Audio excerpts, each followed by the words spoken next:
ہر دل میں ہوگا، ہر گھر میں ہوگا، ہر دل میں ہوگا، ہر گھر میں ہوگا، دشت میں ہوگا، گلزار میں ہوگا، ہوگا مظلوم کا ماتم ہے کہ نہ ہوگا، یہ تو معصوم کا ماتم ہے کہ نہ ہوگا۔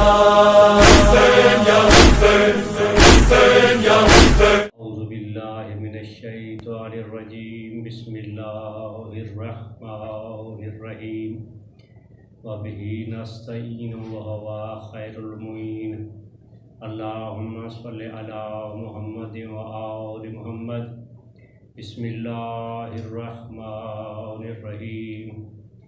فاقبلت امرأته فی سرۃ فسقت وجہها وقالت عجوز عقیم، اللہم صل علی محمد وآل محمد۔ میرے محترم ذوی الاحترام سامعین کرام، عزاداران فرزند علی و بطول، میں نے آپ کے سامنے پارہ نمبر 26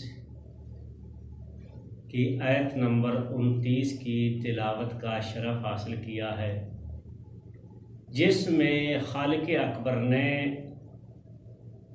جناب ابراہیم خلیل اللہ کی زوجہ محترمہ جناب سارہ سلام اللہ و صلوات اللہ علیہا کے چہرے پر ماتم کرنے کا تذکرہ فرمایا ہے۔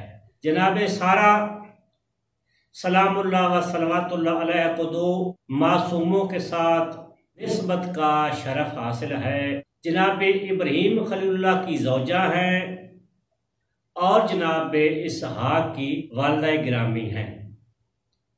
جب فرشتے نے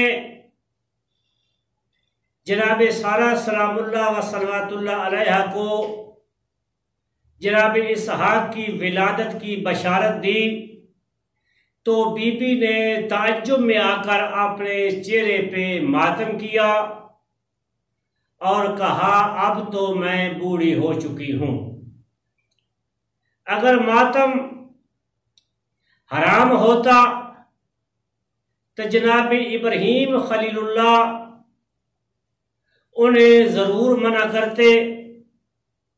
جناب سارہ کا چہرے پہ ماتم کرنا اور جناب ابراہیم خلیل اللہ کا منع نہ کرنا اس بات کی دلیل ہے کہ ماتم کے جواز میں کسی قسم کی کوئی شک و شبہ کی گنجائش نہیں ہے۔ کتاب سیرت عربیہ ہے، جلد اس کی 1 ہے اور صفحہ نمبر اس کا 115 ہے۔ اس کتاب کے مؤلف ہیں برہان الدین حلبی شافعی۔ یہ اپنی اس کتاب میں لکھتے ہیں کہ جب آدم علیہ السلام کی وفات ہوئی تو ان کے بیٹوں اور پوتوں میں 40,000 ایسے افراد بھی تھے کہ جنہوں نے اپنے جد امجد جناب آدم صفی اللہ کا ماتم کیا۔ تو گویا تاریخ انسانیت میں سب سے پہلے جس ہستی کا ماتم اس کی اولاد نے کیا جناب آدم صفی اللہ نبی ہیں۔ آپ کا نام تاریخ طبری ہے، جلد اس کی 2 ہے۔ دوسری کتاب مسند احمد بن حنبل ہے، جلد اس کی 6 ہے، صفحہ اس کا 305 ہے۔ تیسری کتاب ہے تہذیب سیرت ابن ہشام، اس کے مؤلف ہیں عبدالسلام ہارون۔ یہ اس کتاب کے صفحہ نمبر 390 پہ لکھتے ہیں کہ ام المومنین بی بی عائشہ رضی اللہ تعالی عنہا بیان کرتی ہیں کہ پیغمبر اعظم صلی اللہ علیہ وآلہ وسلم نے میرے گھر میں اور میری ہی گود میں روح پرواز فرمائی۔ بی بی بیان کرتی ہے کہ جب میں نے دیکھا کہ پیغمبر اعظم صلی اللہ علیہ وآلہ وسلم کے مبارک روح ان کے کف سے انصری سے پرواز کر چکی ہے تو کہتی ہے ثم وضعت راسہ علی وسادۃ، میں نے آپ کا سر مبارک تکیے پہ رکھا، وقمت التدم من نساء واضرب وجہی، میں باقی عورتوں کے ساتھ کھڑی ہوئی اور ان کے ساتھ مل کر چہرے پہ ماتم کرنے لگی۔ جب پیغمبر اعظم صلی اللہ علیہ وآلہ وسلم نے اس دار فانی سے دار بقا کی طرف ہمیشہ کے لیے ریت فرمائی تھی، اس وقت آپ صلی اللہ علیہ وآلہ وسلم کی تقریباً 8 یا 9 بیویاں ہین حیات تھیں۔ تو اب سوال یہ پیدا ہوتا ہے کہ جنازہ درمیان میں پڑا ہوا ہو اور 8 یا 9 عورتیں جنازے کے آس پاس کھڑے ہو کر ماتم کر رہی ہوں، تو کیا اس پر ماتمی حلقے کا نام صادق آتا ہے یا نہیں آتا؟ اس پر ماتمی حلقے کا نام صادق آتا ہے۔ تو گویا پیغمبر اعظم صلی اللہ علیہ وآلہ وسلم کے وصال پاک پر ان کی ازواج مطہرات نے حلقہ باندھ کر پیغمبر اعظم صلی اللہ علیہ وآلہ وسلم کے غم میں ماتم کیا۔ کتاب کا نام تاریخ ابن کثیر ہے، جلد نمبر 8 ہے اور صفحہ نمبر 190 ہے۔ ابن جریر بیان کرتے ہیں کہ جب بلوائیوں نے حضرت عثمان بن عفان کو قتل کرنے کے بعد ان کا سر قلم کرنے کا ارادہ کیا، تو حضرت عثمان کی بیوی نیلہ اور ام البنین اور عثمان کی بیٹیوں نے بکا بھی کیا اور اپنے اپنے چہروں پہ پیٹا۔